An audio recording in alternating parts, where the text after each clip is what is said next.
The kitchen clock read 5:47 a.m. when Naomi's hand stopped shaking enough to crack the eggs.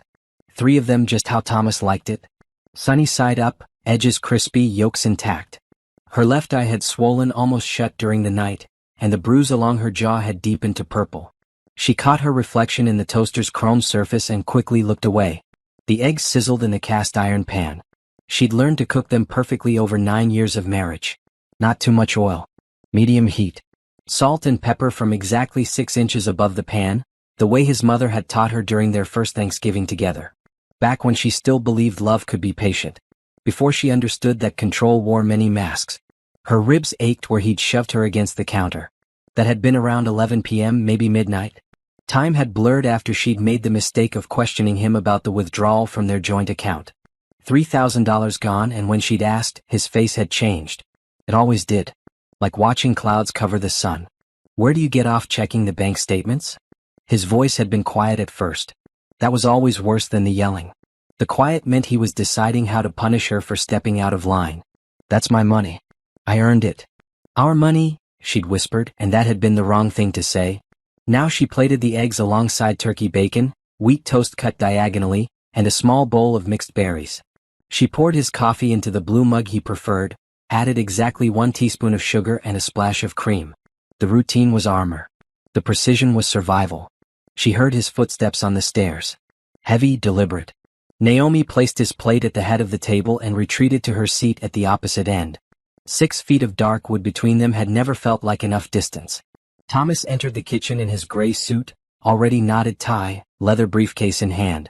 He was handsome in that clean-cut way that made people trust him immediately. Square jaw, neat haircut, straight teeth. At church, women told her how lucky she was. At his office Christmas parties, his colleagues called him a stand-up guy. Nobody knew that stand-up guys could back you into corners. That clean-cut men could grab your hair and call you stupid for having opinions. He sat down without looking at her. Picked up his fork. Cut into the eggs with the side of it, watching the yolk bleed across the plate. Coffee's hot, Naomi said. Her voice came out steady. She'd practiced that. Making her voice work when everything inside her wanted to scream or run or simply disappear. Thomas took a bite. Chewed. Swallowed. Reached for his coffee and took a long sip. His eyes finally landed on her face, scanning the damage with the casual interest someone might show a dented fender. Put some ice on that, he said, gesturing vaguely with his fork. Don't need people asking questions. The newspaper sat folded beside his plate. He opened it, shook it once, and began reading the sports section. Naomi watched him eat the breakfast she'd prepared with hands that had trembled from pain and fear. Watched him act like the previous night had been nothing more than a bad dream that dissolved with morning light. She touched the bruise on her jaw carefully, feeling the heat of inflammation beneath her fingertips. This wasn't the first time. But if she had her way, it would be the last. Her phone buzzed in her pocket. She pulled it out under the table, keeping it below Thomas's line of sight. A text from her younger sister Rita. You okay? Call me when you can. Naomi's thumb hovered over the screen. She wanted to type everything. The truth. The whole ugly truth about what her marriage had become. Instead, she deleted the message and powered off her phone. Thomas didn't like her texting during breakfast. Thomas didn't like a lot of things. I have that conference in Boston next month, he said without looking up from the paper. You'll need to get my suits dry cleaned. Both the navy and the charcoal. And pack my good cufflinks. Okay, Naomi said. I'll be late tonight. Meeting with clients. Okay. She knew about Brielle. The 26-year-old administrative assistant at his accounting firm with the honey-colored hair and the graduate degree she wore like a badge.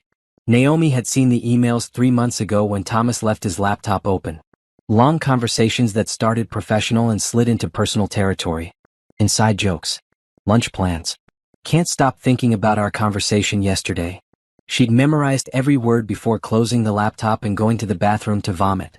That night, she'd lain next to Thomas in bed and realized she had 2 choices. She could confront him, cry, beg him to stop, and watch him deny it or blame her or both. Watch their marriage crack apart in loud, messy pieces while she stood there with nothing. No money of her own. No job after he'd convinced her to quit to focus on the home. No leverage. Or she could be smart, strategic, patient. Naomi had chosen patience. Thomas finished his breakfast and pushed back from the table. He picked up his briefcase, checked his watch, and headed for the door without another word. No goodbye. No kiss. He'd stopped pretending years ago. The front door closed. The lock clicked. His car started in the driveway. Naomi sat alone at the table, staring at his empty plate. Then she picked up her phone, powered it back on, and made the call she'd been planning for the last 6 months. Foster and Associates, the receptionist answered. How may I help you? This is Naomi Edwards, she said quietly, her voice gaining strength with each word. I have an appointment with Diane Foster at 9 o'clock. I need to confirm I'm still coming. Yes, Mrs. Edwards. We have you down. Miss Foster is looking forward to meeting with you. Naomi ended the call and looked at the breakfast dishes. The routine that had kept her safe was about to end. The performance was almost over. She touched the bruise on her face one more time. This would be the last one. The last morning she would wake up afraid. The last breakfast she would serve to a man who saw her as property instead of a person. Thomas thought last night's violence had put her back in her place. He thought the silent breakfast meant submission. He had no idea that silence could be a weapon sharper than any he'd ever used against her. He didn't know that while he'd been sleeping, she'd been planning. That while he read his newspaper, she'd been counting down the hours until freedom. The morning sun streamed through the kitchen window, catching the edge of his coffee mug. Naomi stood up, cleared the table, and began washing the dishes with careful precision. Everything had to look normal. Everything had to seem routine. Because tonight, when Thomas came home late from his meeting with Brielle, he would find an empty house and a signed set of divorce papers on the kitchen table where his breakfast had been that morning. And by then, Naomi would be somewhere he could never hurt her again. The hot water ran over Naomi's hands as she scrubbed Thomas's coffee mug. Outside the window, his black sedan pulled out of the driveway and disappeared down Oak Street. She counted to 60, then dried her hands and walked upstairs. Their bedroom looked like a magazine spread. Cream-colored walls, perfectly made bed with decorative pillows arranged just so, matching nightstands with identical lamps. Thomas insisted on symmetry. Order. Control extended to every corner of their lives, including which side of the closet held which clothes and how the towels had to be folded in thirds. Naomi sat on the edge of the bed and allowed herself 5 minutes to shake. 5 minutes to let the fear and exhaustion roll through her body. 5 minutes to be the terrified woman she actually was instead of the calm, composed one she'd pretended to be during breakfast. Then she stood up, walked to the mirror, and took photos of her face from 3 angles. The bruise on her jaw photographed darker than it looked in person. The swelling around her eye had worsened. She saved the images to a hidden folder on her phone labeled Recipes, and sent copies to the secure cloud account she'd set up using Rita's Wi-Fi months ago. Documentation. Evidence. Insurance. She pulled out the small notebook she kept tucked behind her tampons in the bathroom cabinet. Thomas never looked there.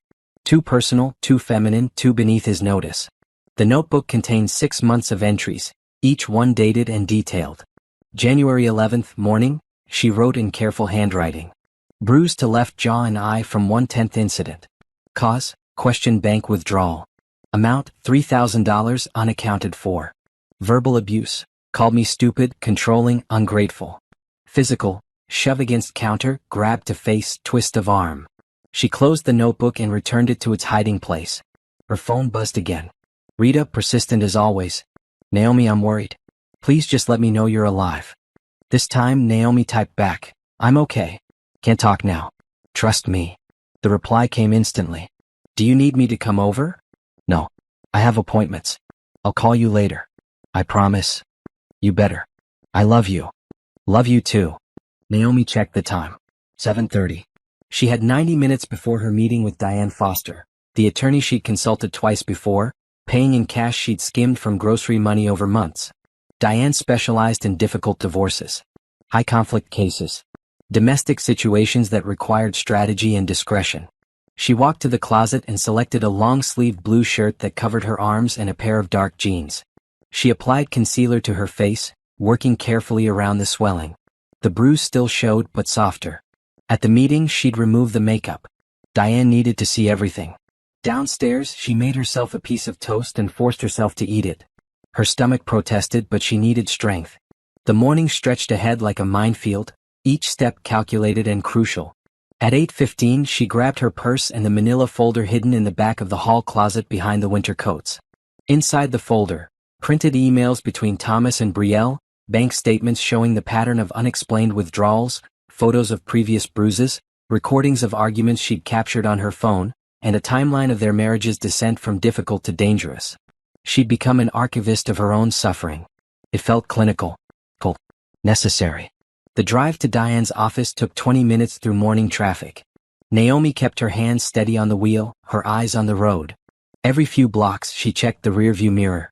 Thomas had tracked her phone once 2 years ago, when he'd accused her of lying about where she'd been. She'd learned to be careful.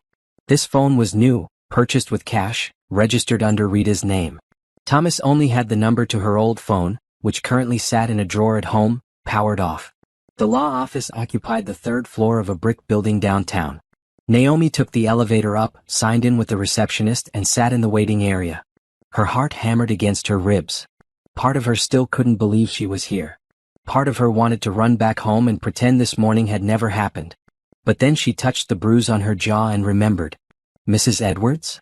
Diane Foster appeared in the doorway. Mid-40s, sharp gray suit, kind eyes behind stylish glasses. Come on back. Naomi followed her into a corner office with windows overlooking the street. Diane gestured to a chair across from her desk. How are you holding up? Diane asked, her voice gentle. Naomi removed the concealer with a makeup wipe, revealing the full extent of the bruising. This happened last night. Diane's expression hardened. She pulled out her phone. I need to photograph this.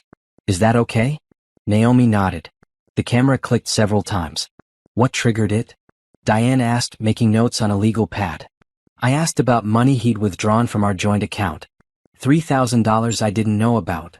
And before this incident, when was the last time he hurt you physically? 3 weeks ago. He grabbed my arm during an argument about dinner. Left bruises. I have photos. Good. Diane leaned forward. Naomi, I want you to understand something. What you're experiencing is domestic violence. It's not your fault. It's not because you asked the wrong question or cooked dinner wrong or any other reason he might give. This is about power and control. Naomi's throat tightened. Hearing someone say it out loud made it real in a way it hadn't been before. I know. Tell me about your situation. Financial, logistical. Do you have somewhere safe to go? My sister Rita.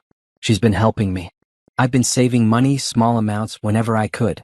I have about $4,000 in an account he doesn't know about. That's excellent. Most women in your situation have nothing. Diane pulled out several documents. We talked before about your options. Today, I need to know if you're ready to move forward. Naomi thought about that morning. The eggs. The silence.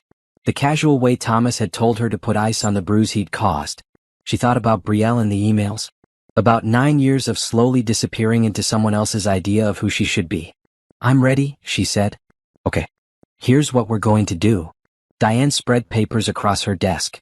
First, we file for divorce. Irreconcilable differences with documentation of abuse. Second, we get a restraining order. Emergency protective order first, then we'll petition for a longer-term one. Third, we secure your assets. You said you have a joint bank account. Yes. About $15,000 in it. Thomas controls it, but my name is on it too. We can legally withdraw your half before he knows what's happening. Timing is everything. Once he's served with papers, he'll try to drain accounts, hide assets, whatever he can do. We move first. Naomi's hands trembled in her lap. This was really happening. After years of afraid and small and trapped, she was about to step into the light. I rented an apartment, she said. Under my maiden name, Bennett. It's across town. He doesn't know about it. Diane smiled. You've been planning this. For 6 months. Since I found out about the affair. Smart. Most people confront immediately and lose their advantage. You did the hard thing. You waited. Diane pulled out more forms. I need you to sign these. Authorization for me to represent you. Filing papers for divorce. Application for protective order. Everything we discussed. Naomi read through each document carefully. Her hands shook as she signed her name, but each signature felt like taking back a piece of herself. Naomi Bennett Edwards, soon to be just Naomi Bennett again. The name she'd had before Thomas. Before the wedding. Before she'd agreed to love, honor, and obey a man who interpreted those vows as permission to own her. When will he be served? Naomi asked. I'll have process servers deliver the papers to his office tomorrow morning. Public location, witnesses around. Safer that way. Diane made more notes. In the meantime, you need to get your important documents. Birth certificate, social security card, passport, any sentimental items you can't replace. Can you do that today? Yes. He's at work until at least 6. Get in and out fast. Take your sister with you. I don't want you there alone. Diane looked at her seriously. Naomi, the most dangerous time for a domestic violence victim is when they leave. I need you to be extremely careful. I will be. Don't tell anyone where you're staying. Not friends, not distant relatives, no one who might accidentally mention it to him. Change your passwords. Check your car for tracking devices. Vary your routes. Stay in public places. Naomi absorbed each instruction. The reality of her situation settled over her shoulders like a heavy coat. She'd thought the hardest part would be deciding to leave. Now she understood that leaving was just the beginning. One more thing, Diane said. His affair. You have proof? Naomi pulled out her folder and handed over the printed emails. Diane skimmed through them, her expression unchanging. These are good. They establish infidelity, which supports your case for cause. Does he know you have these? No. Perfect. Let's keep it that way. Diane filed the papers neatly. Any questions? 1,000 questions crowded Naomi's mind. How long would this take? Would she be safe? What if Thomas convinced everyone she was lying? What if the judge didn't believe her? What if she couldn't survive on her own after 9 years of having every decision made for her? But she asked the only question that really mattered. Will I be free of him? Diane's smile was fierce. Yes, I promise you that. It won't be easy and it won't be quick, but yes, you will be free. Naomi left the office at 10:30 with a folder full of documents and a plan. She drove to Rita's apartment first, pulling into the visitor parking spot and texting her sister to come down. Rita appeared 2 minutes later, jogging across the parking lot in yoga pants and an oversized sweater. She yanked open the passenger door and gasped when she saw Naomi's face. Oh my God. Naomi. I need your help, Naomi said, her voice cracking for the first time that day. I'm leaving him. Rita's eyes filled with tears. Thank God. I've been waiting for you to say that for 3 years. She reached across and grabbed Naomi's hand. What do you need? Help me pack. I need to get my stuff out of the house before he gets home. Right now. Right now. They drove back to the house together, Rita following in her own car.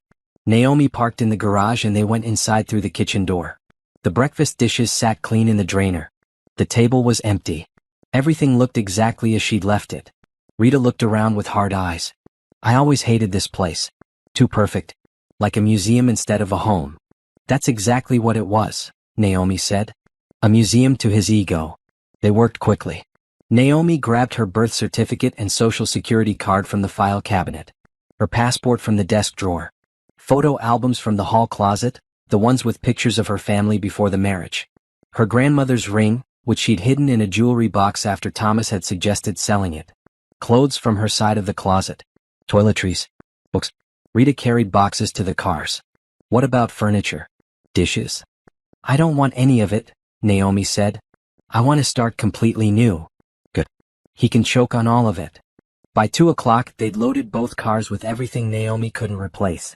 She took one last walk through the house, this place that had been her prison for years. The cream walls seemed to press in on her. The perfect symmetry felt suffocating. She left her wedding ring on the kitchen table next to a handwritten note. Just 3 words, I am done. Then she walked out, locked the door with the key she'd soon mail back to Diane's office, and drove away without looking back. At her new apartment, Rita helped her unload boxes. The place was small, just 1 bedroom, but the walls were painted a warm yellow and sunlight poured through the windows. Naomi's furniture from the storage unit she'd been renting for 2 months fit perfectly. I can't believe you planned all of this, Rita said, stacking boxes in the bedroom. I'm so proud of you. Naomi sank onto her new couch, a bright red sectional she'd bought on clearance. Nothing like the stiff, beige furniture Thomas had insisted on. She pulled a throw pillow into her lap and held it tight. I'm terrified, she admitted. Rita sat beside her. I know, but you're also free. Or you will be soon. He's going to be so angry. Let him be angry somewhere far away from you. That's what restraining orders are for. Rita squeezed her shoulder. You're staying with me tonight though. And tomorrow night. Until the restraining order goes through, you're not staying anywhere alone. Naomi nodded. The adrenaline that had carried her through the day was starting to fade, leaving exhaustion in its wake. Her face hurt. Her ribs ached. But underneath the pain was something else. Something she hadn't felt in years. Oh. Rita, she said quietly. Thank you for not giving up on me. Never, Rita said fiercely. You're my sister. I was just waiting for you to be ready to save yourself. And you did. You're the bravest person I know. Naomi wasn't sure about brave. Desperate maybe. Pushed to the edge. But as she looked around her new apartment with its yellow walls and red couch and windows full of light, she thought maybe Rita was right. Maybe this was what bravery looked like. Not a single moment of courage, but 1,000 small decisions that added up to freedom. Tomorrow, Thomas would be served with divorce papers at his office. Tomorrow, her new life would officially begin. But today, right now, she was already free. She touched the bruise on her jaw one more time, then let her hand fall away. She would heal. The bruises would fade. And Thomas would become nothing more than a mistake she'd learned from, a chapter that had closed. The breakfast she'd served that morning had been the last one. The performance was over. Naomi Bennett was taking back her life, one careful step at a time. 6 months earlier, before the bruises became regular, before the fear became routine, Naomi had found the emails. It was a Tuesday afternoon in July, humid and thick with summer heat. Thomas had left his laptop open on the kitchen counter while he showered upstairs, something he never did. Usually he closed it carefully, powered it down, and carried it with him everywhere like a briefcase full of secrets. Naomi had walked past it 3 times, carrying laundry, wiping counters, doing the invisible work that filled her days. On the 4th pass she stopped. The screen glowed with his email inbox. She could see the preview of the most recent message from someone named Brielle Collins. Yesterday was amazing. Can't wait to see you again. Her hand had moved before her brain fully processed what she was doing. One click on the email. Then another. Then scrolling back through months of correspondence that started professional and polite and gradually shifted into something else entirely. You're so easy to talk to. My husband never listens like you do. That restaurant you suggested was perfect. I keep thinking about our conversation. And then 2 months into their email exchange, I know we shouldn't, but I can't help how I feel. Naomi had read every word while the shower ran upstairs. She'd memorized the timeline. March, when Brielle started at the accounting firm. April, when the emails began. May, when they started having lunch together. June, when the tone shifted from friendly to intimate. July, when they made plans to meet at a hotel. The shower shut off. Naomi closed the laptop and walked calmly to the living room. She sat on the couch and stared at the wall while her heart hammered in her chest and her thoughts spun in circles. She could confront him. Scream, cry, demand explanations. She'd watched enough television to know how those scenes played out. He would deny it. He would say she was imagining things, that the emails were innocent, that she was being crazy. Or he'd turn it back on her. Find ways to make it her fault. Tell her she'd driven him to it by being cold, distant, not enough. And then what? She had no money of her own. No job. No car titled in her name. No credit cards. Thomas handled all the finances. Thomas made all the decisions. If she confronted him and he decided to leave, or worse, if she demanded he leave, she'd be the one with nothing. He'd already shown her what he did when he felt challenged. She'd had enough bruises to know. So instead, Naomi had taken out her phone and photographed every email. She created a secret cloud account using an old email address from college. She uploaded everything and logged out. Then she'd Googled divorce attorney domestic violence and written down the name at the top of the search results. Diane Foster. That night, when Thomas came to bed, she'd lain beside him and pretended to sleep. Her mind had raced with plans and possibilities. By morning, she'd made her decision. She wouldn't confront him. She would outmaneuver him.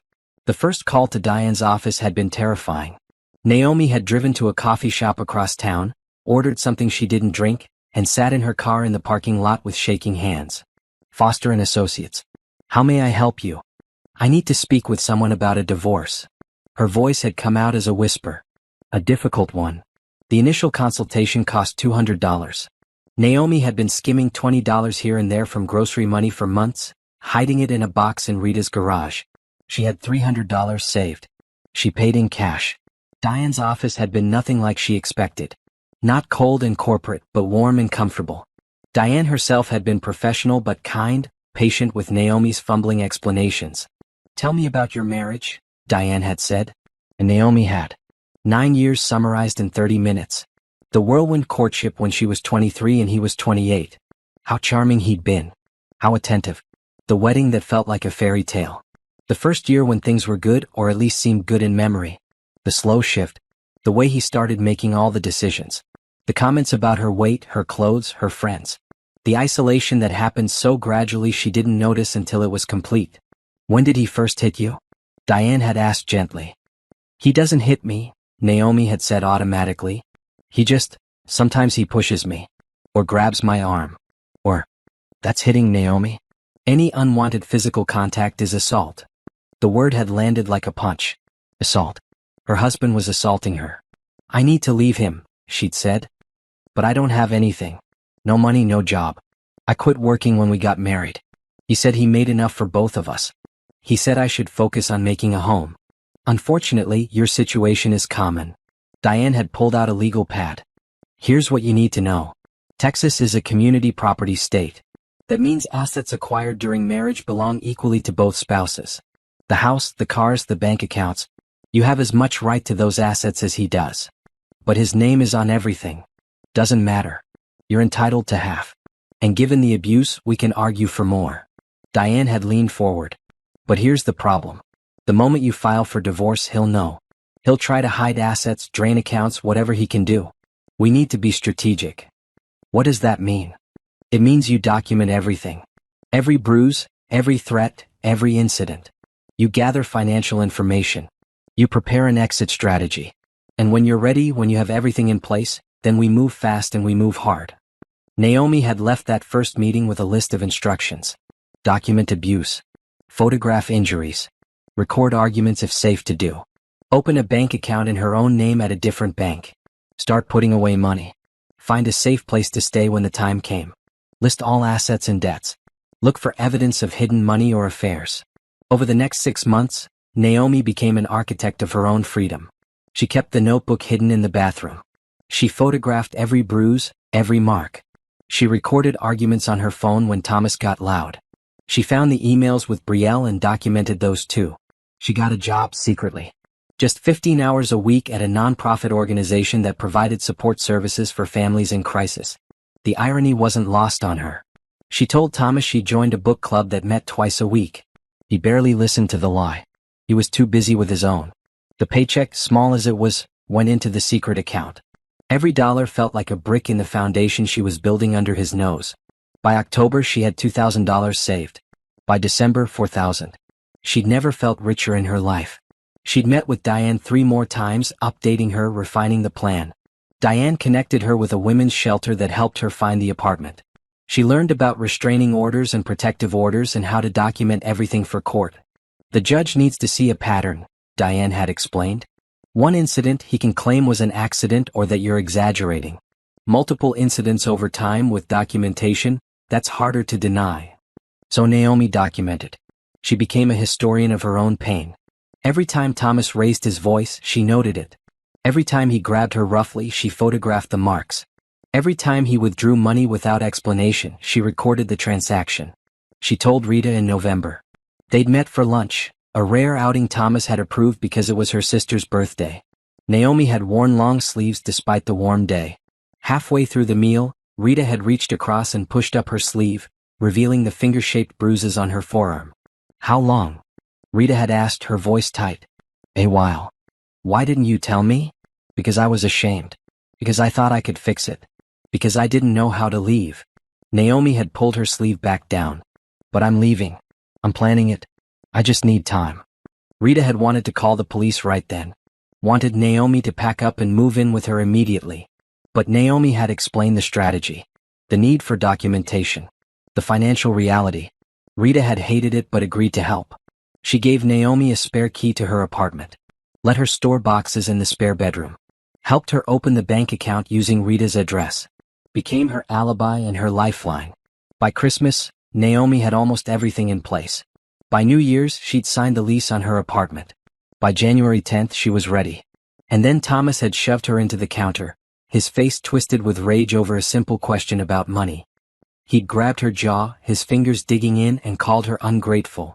Told her she should be happy he let her live in his house, spend his money, breathe his air. That had been the final piece of evidence she needed. The final push to move from planning to action. She'd served him breakfast the next morning with a bruised face and a clear conscience. The eggs had been perfect.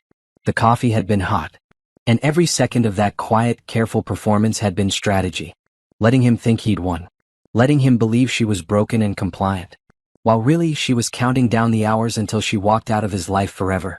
That morning, sitting in Diane's office with her bruised face and her folder of evidence, Naomi had felt something she hadn't felt in years.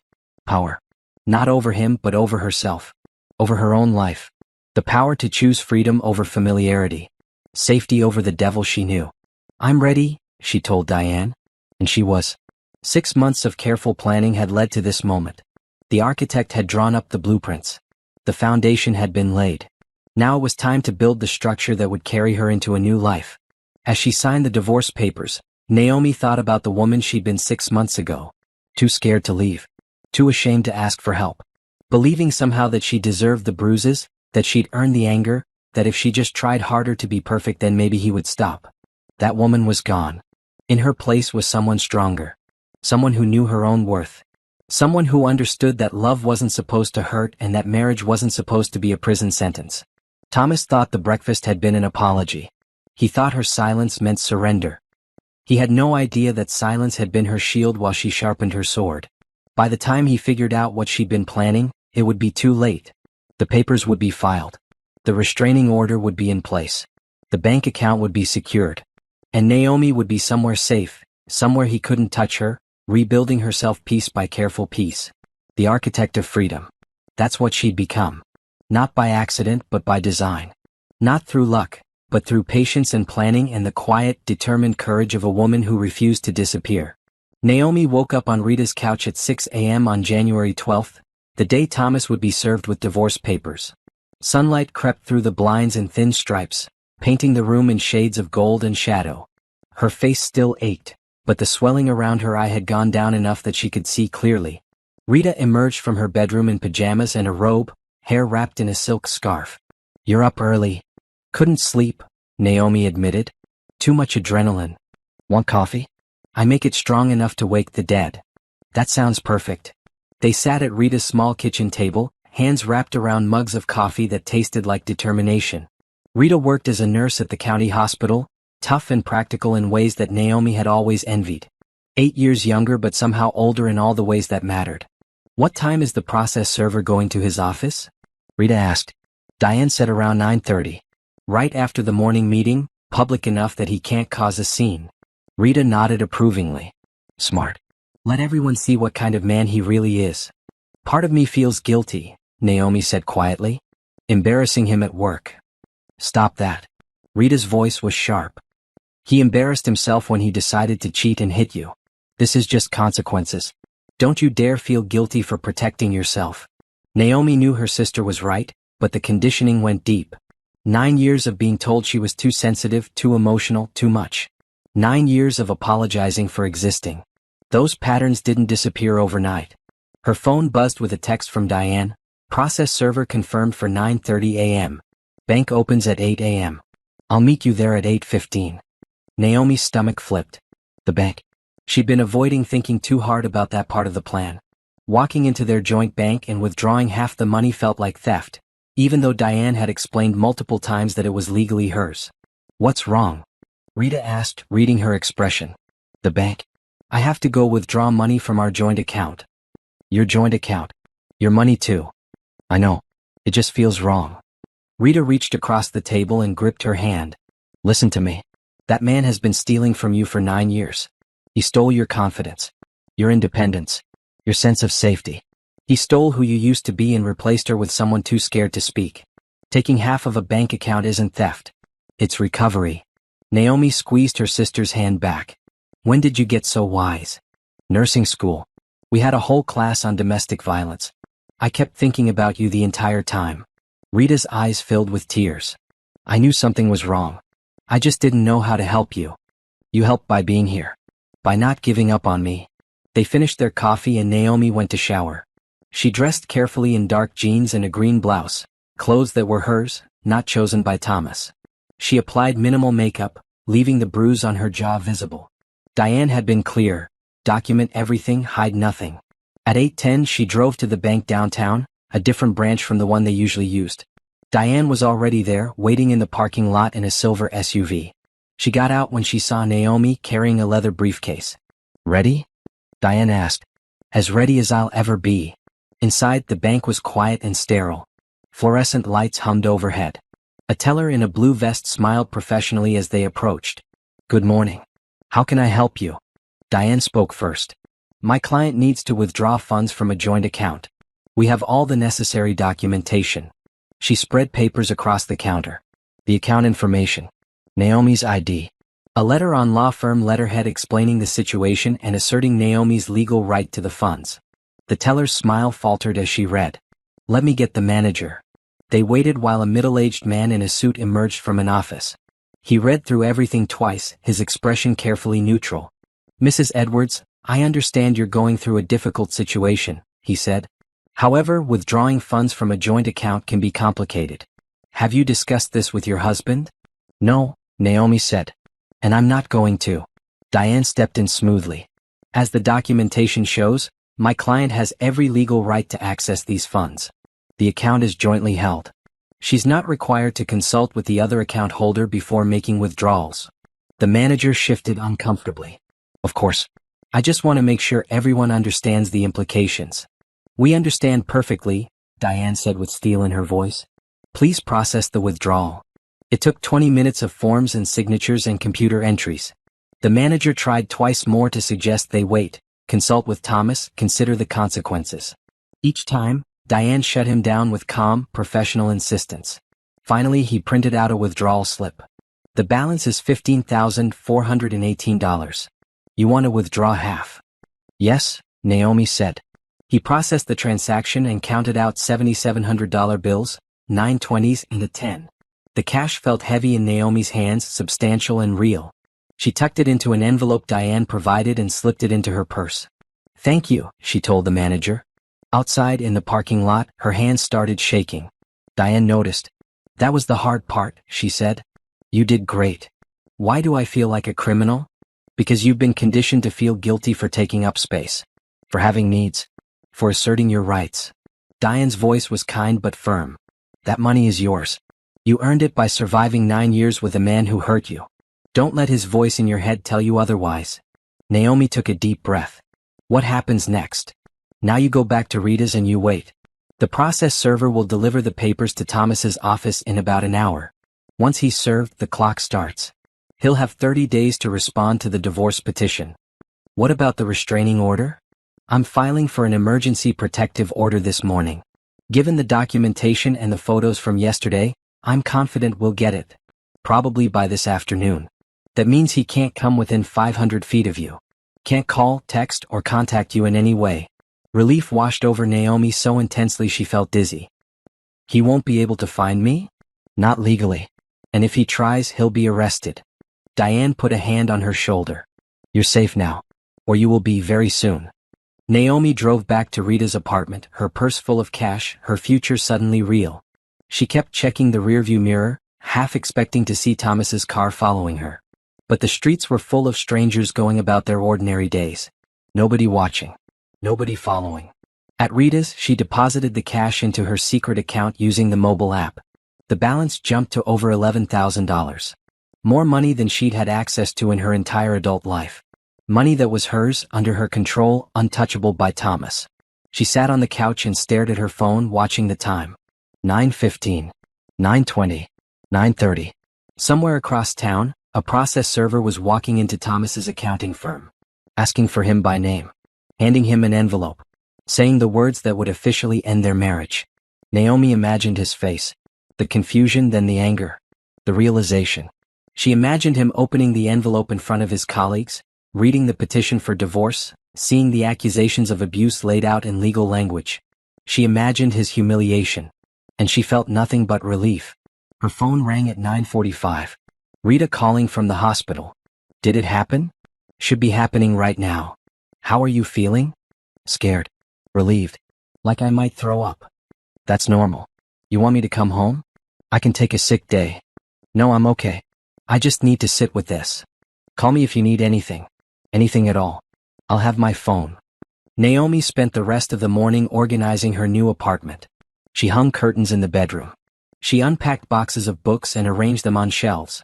She put her grandmother's ring in a small jewelry box on her dresser, where she could see it every morning. Each small act of building a life felt like rebellion. Thomas had chosen everything in their house, from the paint colors to the brand of soap. Now Naomi chose. She picked the red couch because it made her happy. She hung colorful art prints because they brightened the walls. She bought plants, something Thomas never allowed because he said they made the house look messy. At 1:30, Diane called. It's done. He was served. Process server said he went pale, then red. Tried to argue but couldn't because he was at work. He left the office right after. Where did he go? I don't know, and frankly we don't care. The restraining order came through. Emergency protective orders signed by Judge Morrison. Thomas is legally forbidden from contacting you or coming near you. Violation means immediate arrest. Naomi closed her eyes. Thank you. Don't thank me yet. We're just getting started. He'll respond to the divorce petition, probably with his own lawyer. There will be depositions, negotiations. It could take months. I don't care how long it takes. As long as I never have to go back.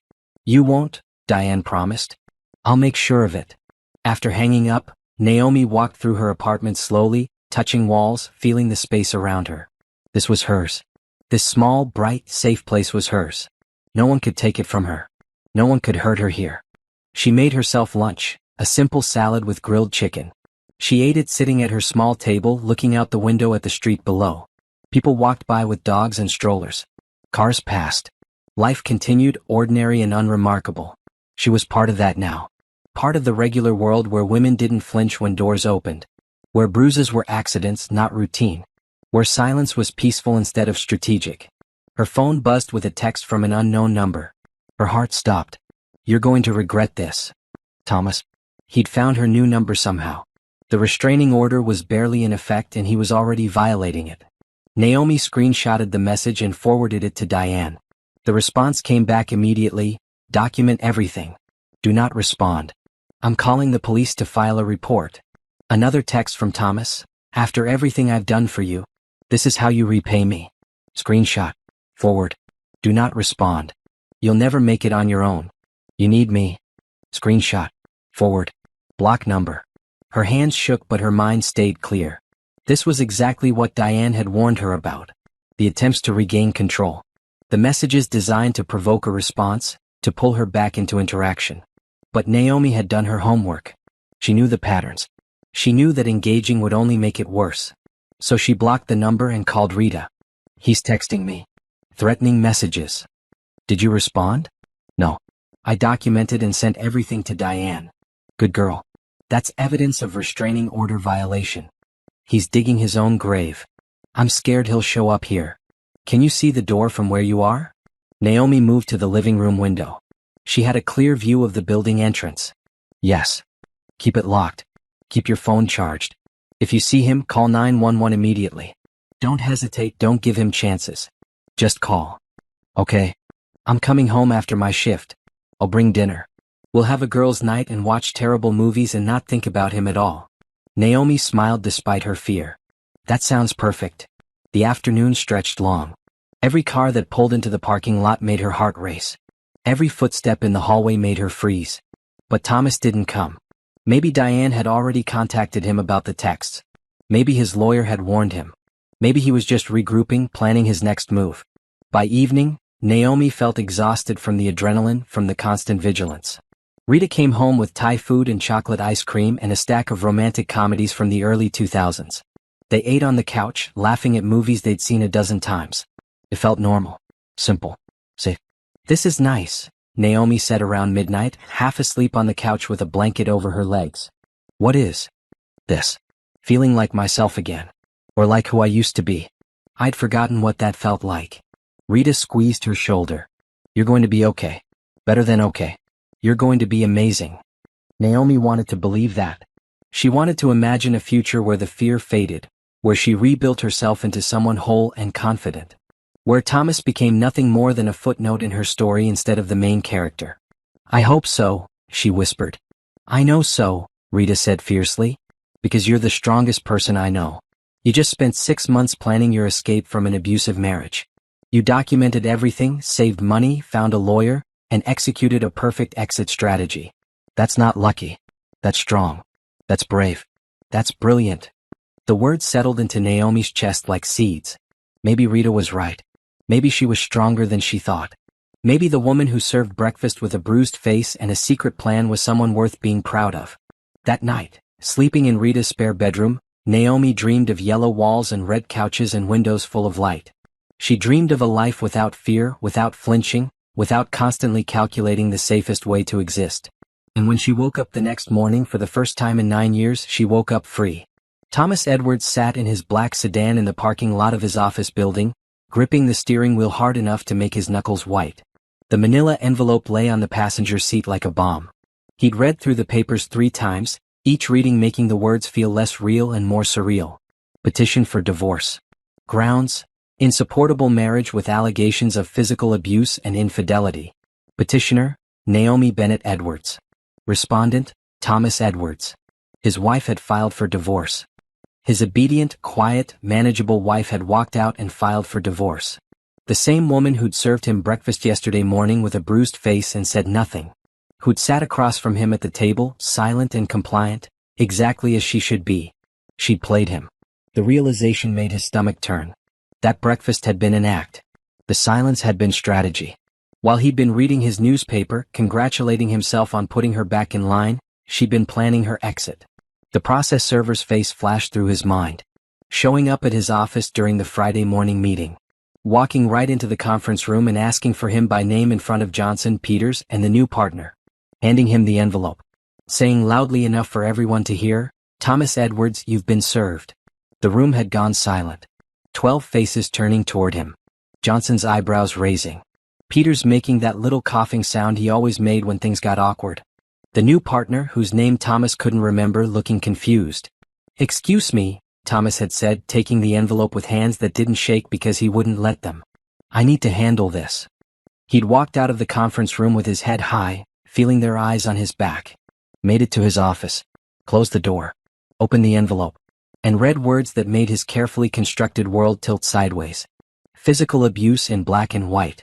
Dates and times. Descriptions of incidents he barely remembered. The thing with the counter 2 nights ago. Something about grabbing her arm. 3 weeks ago. Other things from months back that he'd forgotten entirely because they hadn't been important. And underneath that, infidelity. Printed emails between him and Brielle.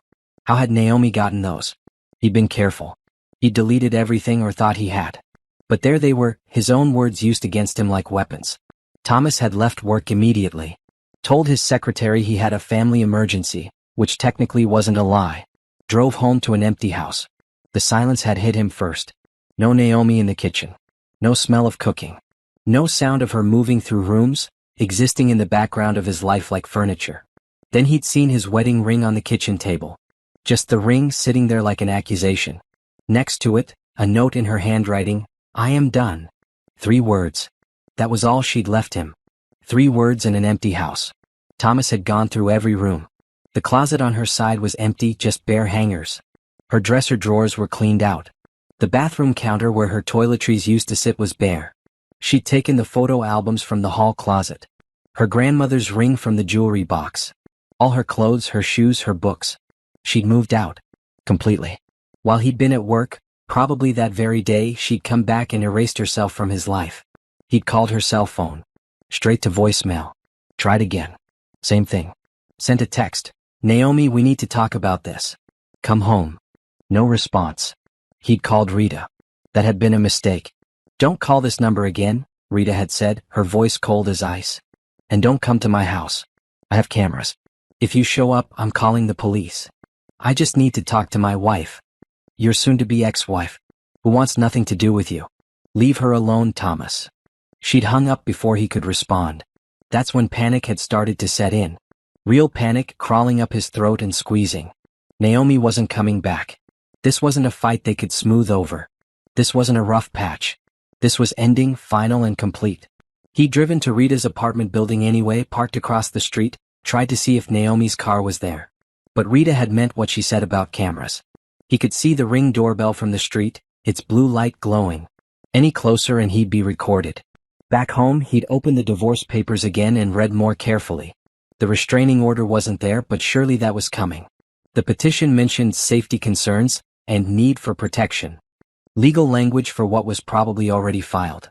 Thomas poured himself 3 fingers of scotch and sat in his perfect living room with the cream walls and beige furniture and tried to figure out where everything had gone wrong. The affair with Brielle had been, what? A distraction. Naomi had become so boring, so passive, so there. Brielle was young and exciting. She laughed at his jokes. She made him feel interesting again. Was that so terrible? And the other thing, the physical stuff, that was just, he'd been frustrated. Naomi pushed his buttons sometimes. Asked questions that implied she didn't trust him. Looked at him with those judgmental eyes. He'd never really hurt her. Not seriously. Just a push here, a grab there. Nothing that left permanent damage. Except apparently she'd been photographing it. Documenting it. Building a case against him like he was some kind of criminal. His phone buzzed. A text from an unknown number. This is Diane Foster, attorney for Naomi Edwards. You are hereby notified that an emergency protective order has been granted. You are prohibited from contacting Ms. Edwards directly or indirectly. Violation will result in immediate arrest. A copy of the order will be mailed to you. Thomas read it 3 times. A restraining order. She'd actually gotten a restraining order against him. His wife of 9 years had convinced the judge that he was dangerous enough to require a legal barrier. The rage hit him suddenly, hot and overwhelming. He grabbed his phone and typed out a message to Naomi's number. You're going to regret this. Sent. Immediately he knew it was stupid. But the anger felt good, felt righteous. She'd humiliated him. Blindsided him. Treated him like a villain when all he'd ever done was provide for her, give her a home, take care of everything. He sent another message. After everything I've done for you, this is how you repay me. Then another, you'll never make it on your own. You need me. He waited for responses that never came. The messages showed as delivered but not read. Had she blocked him? Probably. That would be just like her new attitude. Calculating. His phone rang. Unknown number again. He answered. Mr. Edwards, this is Diane Foster. I've been informed that you've contacted my client via text message despite being notified of the protective order. Those messages constitute harassment and violation of the court order. I'm obligated to report this to the police. I have a right to talk to my wife. You have no such right.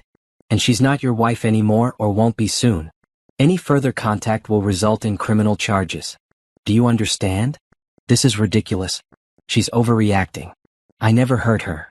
Mr. Edwards, I have photographic evidence and documentation that says otherwise. I suggest you retain your own attorney immediately. And I strongly suggest you stop contacting my client. The line went dead. Thomas sat there, phone in hand, the walls of his perfect house pressing in. This couldn't be happening. This wasn't how things were supposed to go. Naomi was his wife. Wives didn't just leave. They didn't file restraining orders and hire lawyers and disappear. He called his brother first. Got voicemail. Left a message explaining the situation, making it sound like Naomi had gone crazy, had some kind of breakdown. His brother would understand. His brother knew how women could be sometimes. Then he called Brielle. She answered on the 3rd ring, her voice cautious. Thomas? I need to see you. Can we meet somewhere? Long pause. I don't think that's a good idea. Naomi left me. She filed for divorce. I know.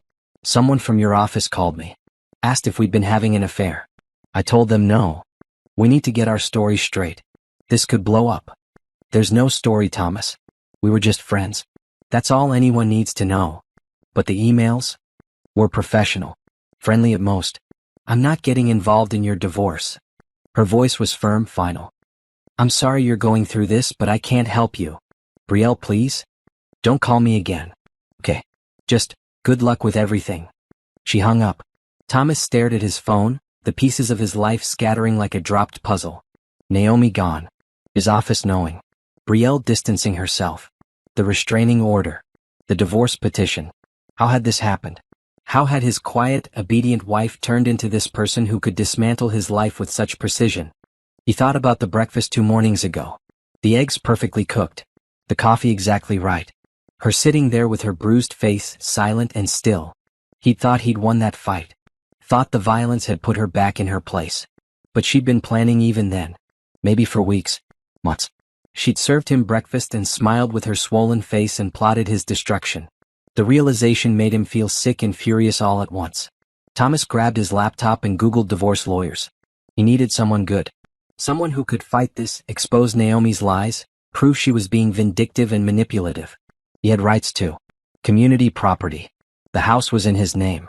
The cars. Everything. But as he scrolled through law firm websites, another thought crept in. What if she wasn't lying? What if the judge believed her? What if those photos and recordings and emails were enough to convince a court that he was abusive? He thought about his job, his reputation, his standing in the community, the church he and Naomi attended, where everyone thought they were the perfect couple. His parents, who adored Naomi, who'd been so proud when he married her. This could ruin everything. Not just his marriage. Everything. Thomas closed the laptop and poured more scotch. The sun was setting, painting the living room in shades of orange that felt accusing. He sat in the silence of his empty house and felt the first real stirrings of fear. Naomi had the advantage. She'd moved first. Documented everything. Hidden her plans. By the time he'd realized what was happening, she was already gone. He'd underestimated her.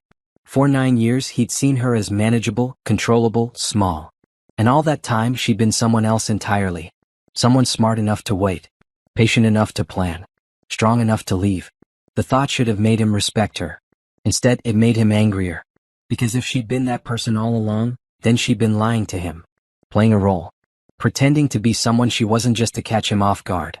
Thomas fell asleep on the couch that night, the empty scotch glass on the table beside him, dreaming of breakfast and bruises and a woman who'd smiled while plotting his downfall. When he woke up in the morning, the house was still empty. And Naomi was still gone. Monday morning arrived with the weight of consequences.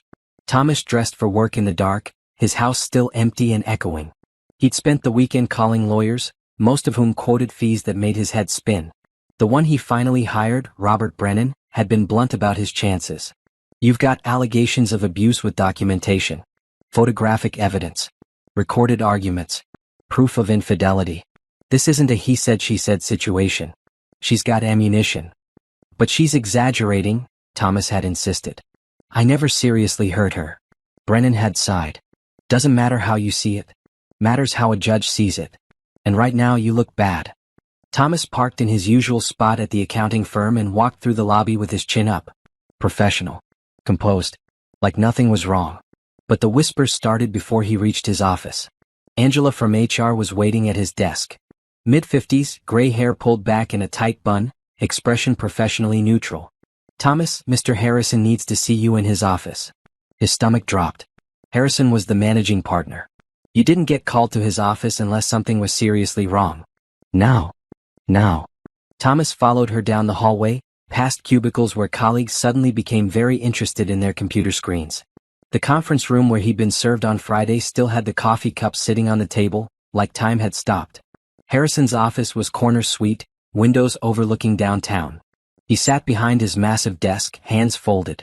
His expression was not friendly. Sit down, Thomas. Thomas sat. Angela closed the door and stood beside it like a guard. I'll get straight to the point, Harrison said.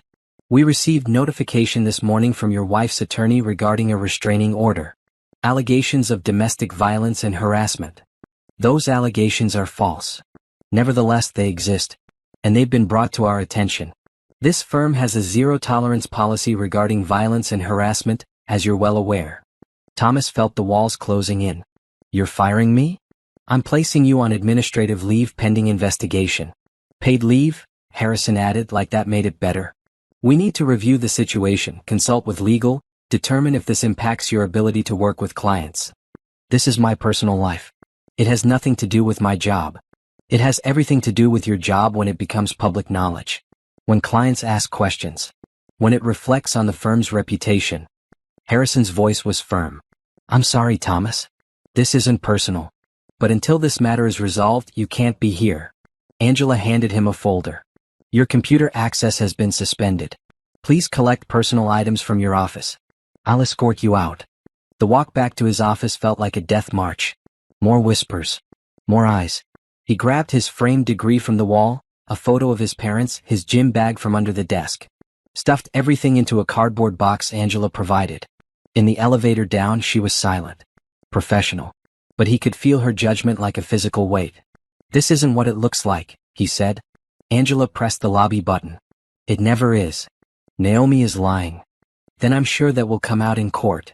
Her tone suggested she didn't believe him. The security guard watched as he walked through the lobby with his box of belongings. Thomas kept his head up, but inside he was crumbling. 9 years at this firm. Partner track. Respect from colleagues. All of it evaporating because Naomi had decided to burn his life down. His phone rang as he reached his car. His mother. Thomas, what on earth is going on? I just got the strangest call from Naomi's sister. He closed his eyes. What did Rita say? She said Naomi left you. That there's a restraining order.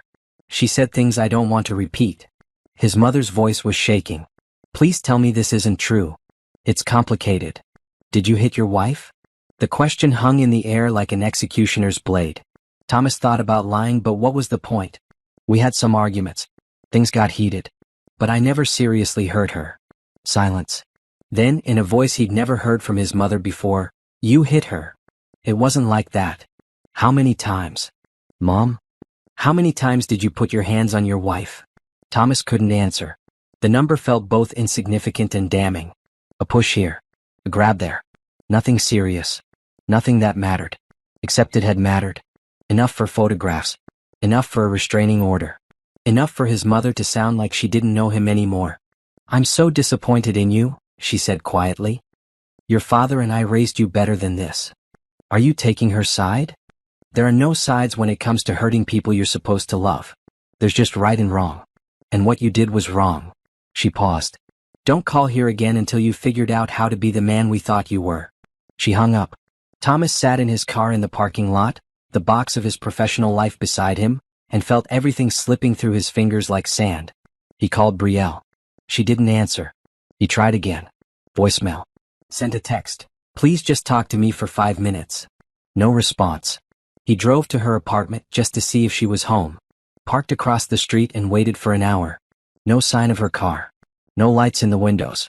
His phone buzzed with a text from an unknown number. This is Robert Brennan, your attorney. Stop contacting people involved in your case. That includes your wife, her family, and Brielle Collins. Every contact is potential evidence. Lay low and let me handle this. Thomas threw his phone onto the passenger seat and screamed. Actually screamed, alone in his car, all the rage and fear and humiliation pouring out in one long primal sound. This wasn't how things were supposed to go. He was the successful one. The one with the career and the nice house and the perfect life. Naomi had been the tag-along, the accessory, the wife who smiled and cooked and did what she was told. When had she become the powerful one? When had she learned to fight back? That evening, Thomas checked into a motel off the highway. He couldn't stand being in the empty house anymore, surrounded by evidence of Naomi's absence. The motel was cheap, the carpet stained, the TV only getting basic cable. But it felt appropriate somehow. This was what his life had become. Downgraded. Diminished. He lay on the bed and scrolled through his phone looking at old photos. Naomi smiling on their wedding day. Naomi at Christmas with his family. Naomi at a work party, standing beside him in a blue dress, his arm around her shoulders. In all the photos her smile looked real. But now he wondered, had she been pretending even then? Had she been waiting for the right moment to destroy him? Or had he destroyed something good and just not noticed until it was too late? The question made him uncomfortable. It implied responsibility.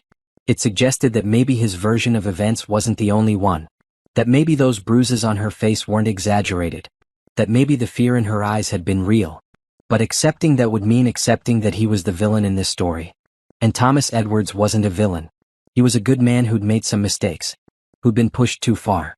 Who'd had a wife who didn't understand him and a girlfriend who was just there to listen. He fell asleep telling himself that story. But his dreams were full of breakfast tables and bruised faces and a woman who'd served eggs with perfect precision while planning his downfall. In the morning, he woke to an email from HR. Official notice of his administrative leave. Effective immediately. Return date to be determined. He checked the joint bank account on his phone and found the balance at $7,000. Half of what had been there last week. Naomi had taken her share. Of course she had. Thomas threw his phone across the room. It hit the wall and clattered to the floor. The screen cracked but still glowed. He called Brennan. She took money from our account. Can she do that? It's a joint account. She has every right. Brennan sounded tired. Look, Thomas, you need to understand something. Your wife was smart about this. She documented everything. Planned carefully. Left when she had all her ducks in a row. That's not someone acting impulsively. That's someone who knew exactly what she was doing. So what do? You cooperate. You don't violate the restraining order. You don't contact her or her family or anyone connected to her. You gather financial documents for discovery. You show up to court dates. And you accept that this marriage is over. I don't want it to be over. Brennan sighed. What you want stopped mattering the moment you put your hands on her. Now it's about damage control. Keeping you out of jail. Making sure you get a fair property settlement. But the marriage? That's done. Thomas ended the call and stared at the cracked screen of his phone. The motel room felt smaller than before. Suffocating. He'd lost his wife. His job. His parents' respect. Brielle's attention. Everything he'd built over 37 years was crumbling because of one mistake. Or multiple mistakes. Or maybe not mistakes at all but choices that had consequences he'd never imagined. That afternoon he drove past the house. His house. Except it didn't feel like his anymore. The windows looked dark and empty. The grass needed mowing. The whole place had an abandoned feeling. He saw a for sale sign going up in the yard next door. The neighbors, the Mitchells, had lived there for 20 years. Mrs. Mitchell waved sometimes when Naomi was gardening. She'd probably heard everything by now. Thomas drove away quickly. 3 days later, his termination letter arrived. Not administrative leave. Actual termination. Due to conduct unbecoming of a professional representative of the firm. They didn't mention the abuse allegations specifically, but everyone knew. Brennan filed a response to the divorce petition. Standard language denying the allegations, requesting equitable division of property. It felt hollow. Like going through motions when the outcome was already decided. Thomas spent his days in the motel room watching bad television and ordering takeout. His phone stopped ringing. His friends, such as they were, had all heard by now. Nobody wanted to be associated with a guy accused of beating his wife. Brielle finally responded to his messages with a single text. Please stop contacting me. What we had wasn't real and you know it. I hope you get help. Help. Like he was sick. Like he was the problem. But late at night, when the television was off and the motel was quiet except for traffic on the highway, Thomas lay in bed and wondered. What if he was the problem? What if Naomi had been telling the truth all along? What if the bruises weren't exaggerated and the fear wasn't manufactured and the restraining order wasn't vindictive but necessary? The thoughts made him feel sick. But he couldn't push them away entirely.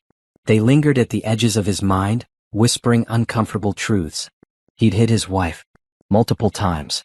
That was a fact, regardless of how he'd justified it in the moment. He'd cheated on her. Emotionally if not physically. That was a fact too. He'd controlled their money, their decisions, their life. Made her small and dependent. That was also true. Maybe Naomi wasn't the villain in this story. Maybe he was. The realization didn't come all at once.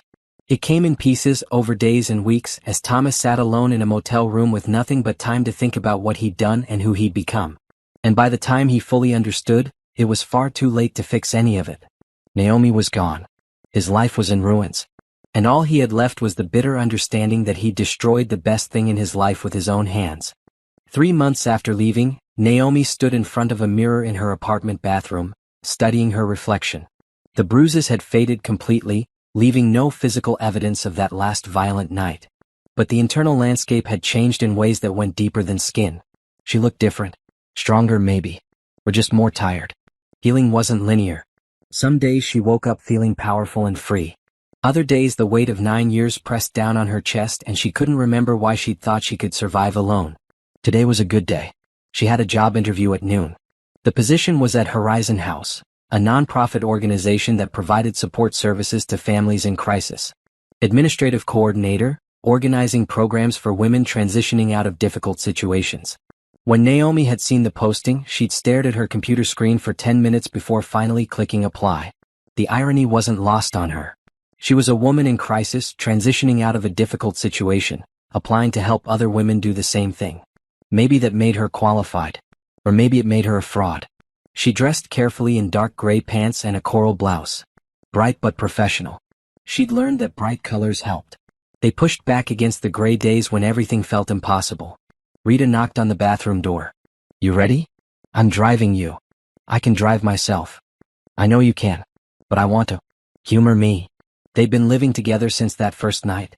Rita's 2-bedroom apartment had become a safe harbor where Naomi could rebuild without pressure. They watched movies. They cooked dinner together. They talked late into the night about everything and nothing. Rita had become more than a sister. She'd become a lifeline.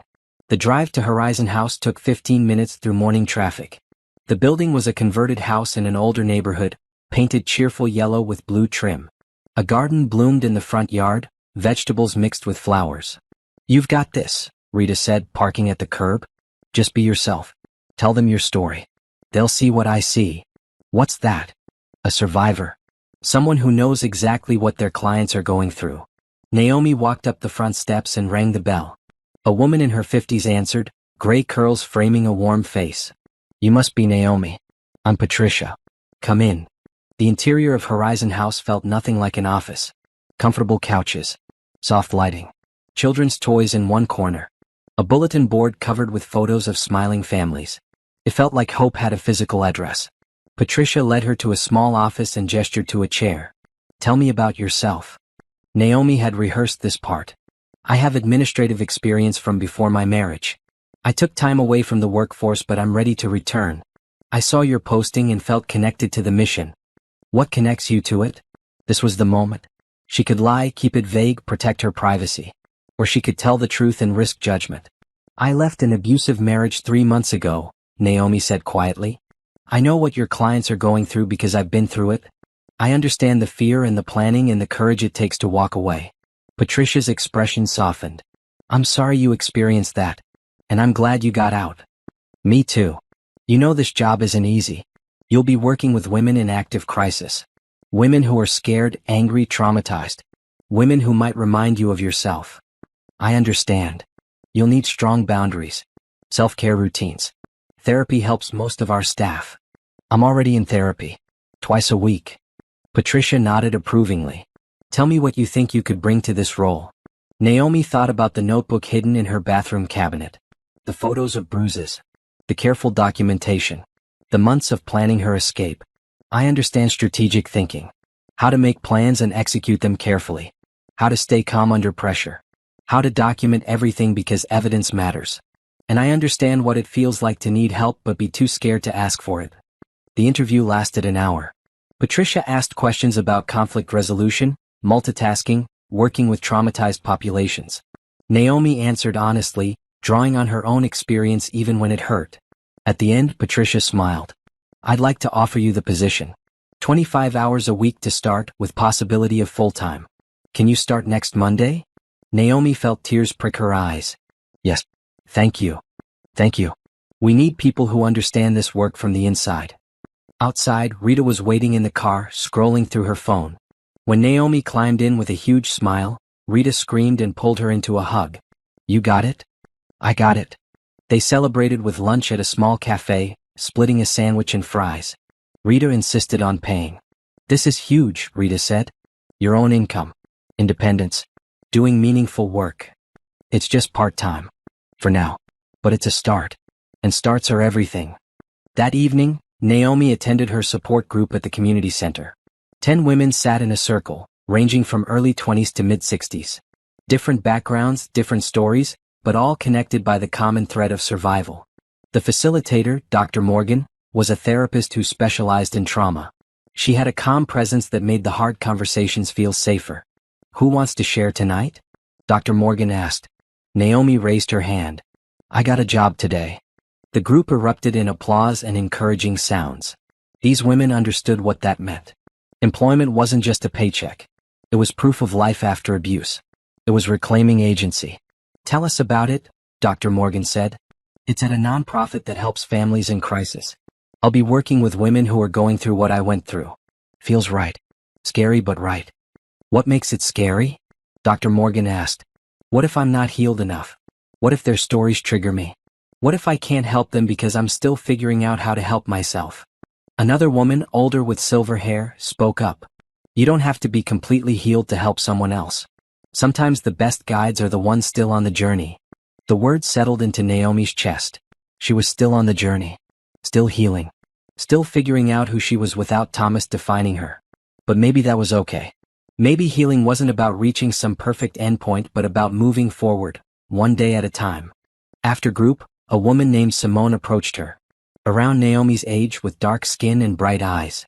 "You probably don't remember me, but we went to college together. Communications classes." Naomi studied her face and suddenly the memory clicked. "Simone Jefferson? You lived in Morrison Hall." "That's me." Simone smiled. I saw you here a few weeks ago but didn't want to intrude. I've been coming to this group for about 6 months. I had no idea you went through this too. My ex-boyfriend. We lived together for 3 years. He didn't hit me but the emotional abuse was constant.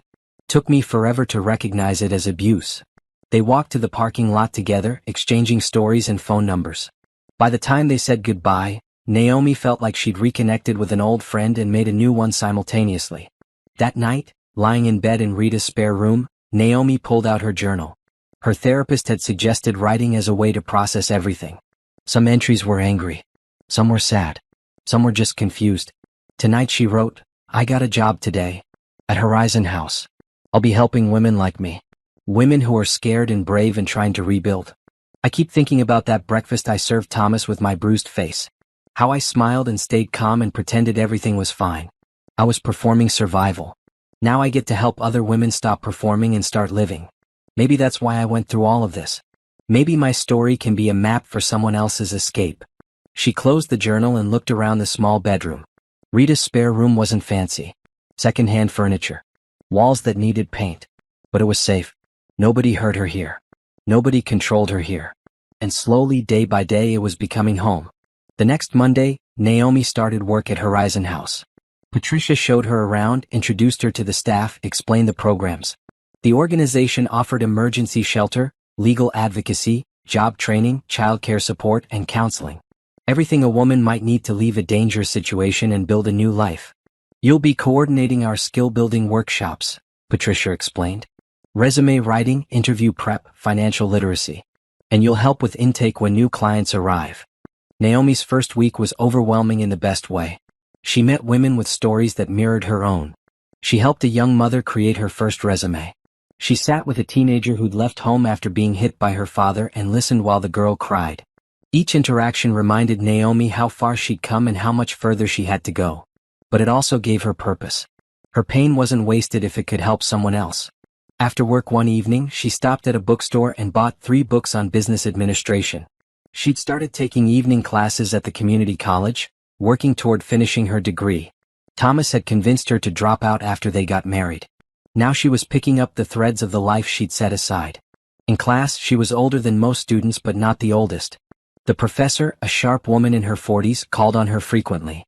Naomi had been nervous the first few times, worried her answers would sound stupid after so many years away from school. But the words came easier than she expected. Her brain still worked. Her thoughts still had value.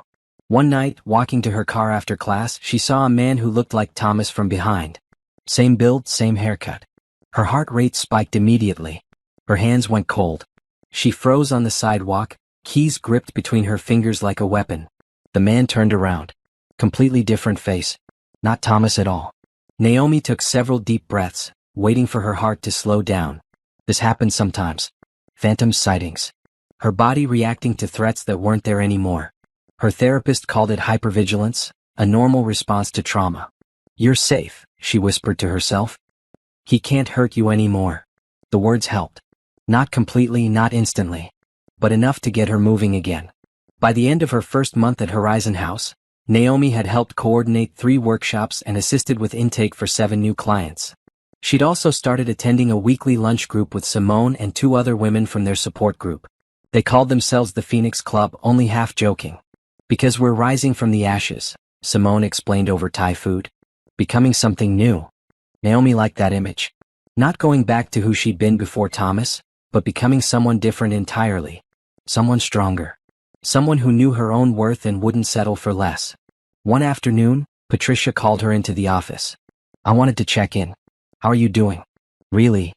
Good days and hard days, Naomi said honestly.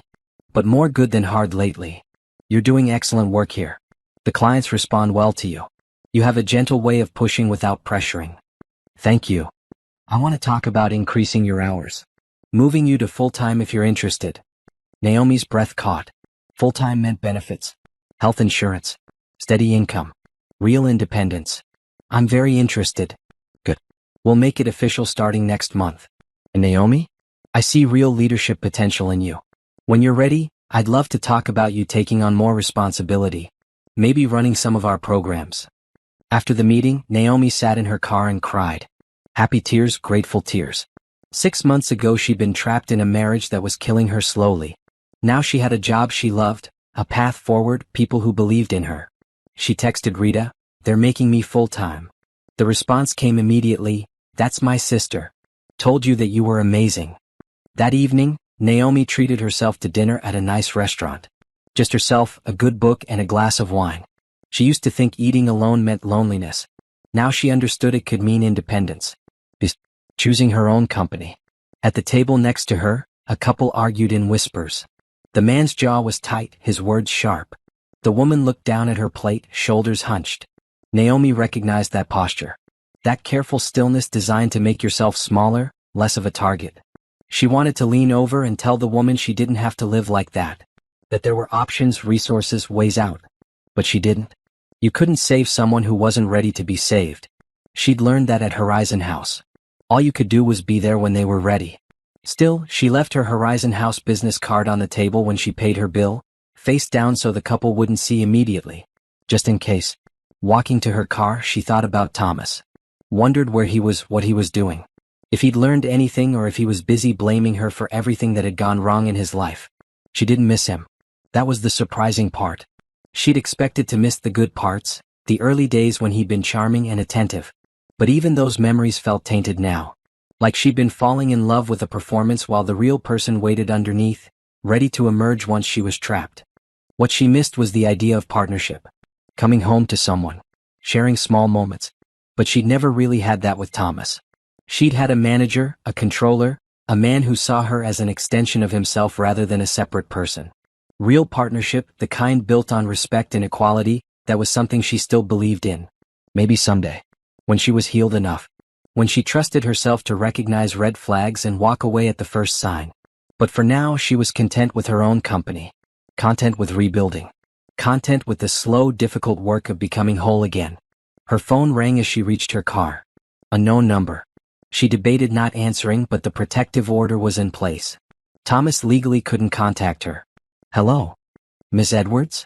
This is Officer Martinez with the police department. I'm calling about your restraining order case. We have some information to share if you're available to come down to the station." Naomi's stomach tightened. "What kind of information?" "Your ex-husband attempted to contact you again. We have documentation. We'd like to discuss possibly filing charges." "I'll be there in 20 minutes, Naomi said. As she drove to the police station she felt surprisingly calm. Thomas hadn't learned. He was still trying to control, to intimidate, to violate boundaries. But each violation was evidence. Each attempt to reach her was proof that she'd been right to leave. The system was protecting her now. The law was on her side. And Thomas was learning, slowly and painfully, that actions had consequences. Naomi walked into the police station with her head high, ready to add another piece of evidence to the case she'd been building for 6 months. Ready to prove, again and again if necessary, that she was done being a victim. She was a survivor now. And survivors didn't back down. 6 months after filing for divorce, Naomi sat in the hallway outside family court, her hands folded in her lap. The marble floors and wood-paneled walls made everything feel official and intimidating. Rita sat beside her, scrolling through her phone but ready to provide support the moment Naomi needed it. Diane emerged from a side door in a sharp navy suit, her briefcase heavy with documents. "They're ready for us. You remember what we talked about. Stay calm. Answer honestly. Don't get emotional." "Exactly.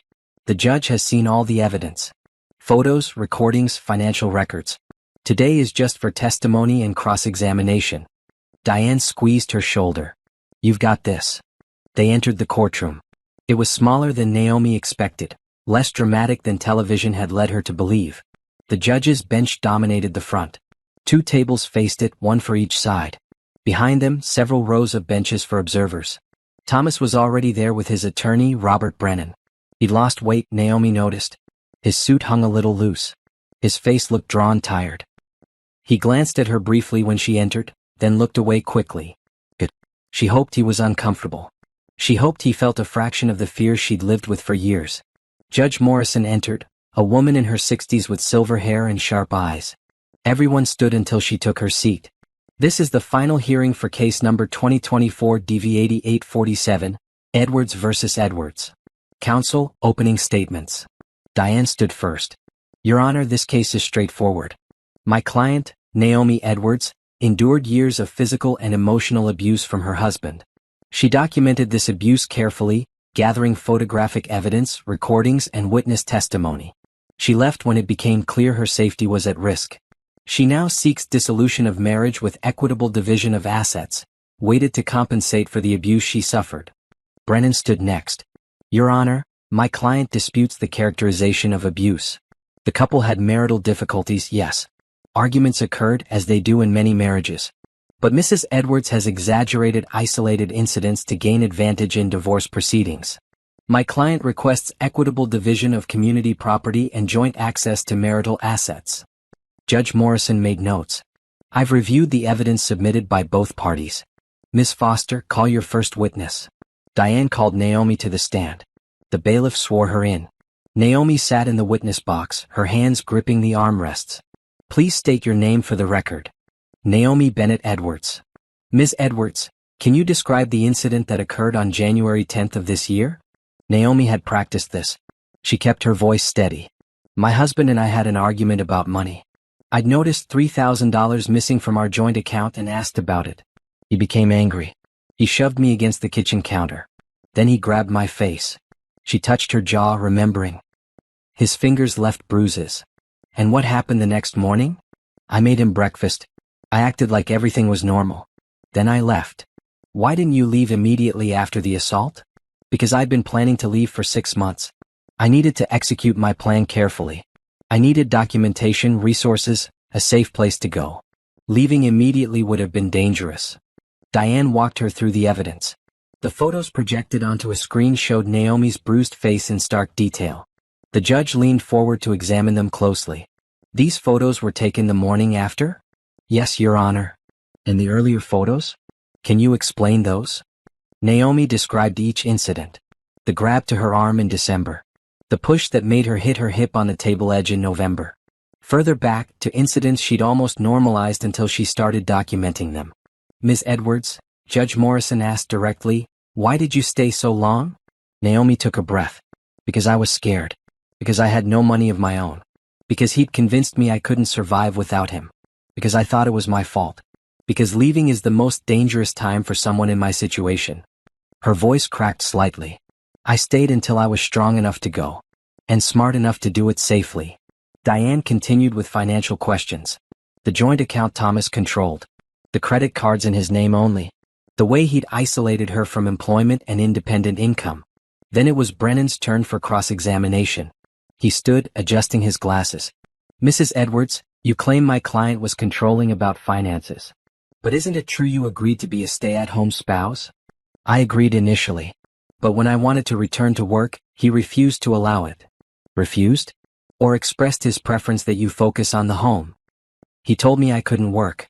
That it would reflect badly on him. That I needed his permission. Brennan pulled out documents. These bank statements show regular deposits into the joint account. Groceries, household expenses, personal spending. You had access to money. I had access to money he controlled. If I spent too much or asked too many questions, there were consequences. What consequences? Naomi looked at Thomas. He was staring at the table. He would get angry. Yell. Sometimes push or grab me. You say, sometimes. How often? Often enough that I learned not to question him. Brennan changed tactics. The emails between my client and Brielle Collins. You presented those as evidence of infidelity. But did you ever actually witness any physical affair? No. So you're speculating. I read their emails. The tone. The content. It was clear what was developing. But you never saw them together romantically. No. And yet you used the speculation to file for divorce. Diane objected. Asked and answered, Your Honor. Sustained. Mr. Brennan, move on. The cross-examination continued for another hour. Brennan tried to poke holes in her story, suggest she was exaggerating, imply financial motivation. But Naomi stayed calm. She had the truth on her side. And the evidence backed her up. When she finally stepped down from the witness box, her legs shook. Rita gave her a thumbs up from the gallery. Diane called Rita as a witness next. She testified about the bruises she'd seen. The fear in Naomi's voice on phone calls. The way she'd helped her move out.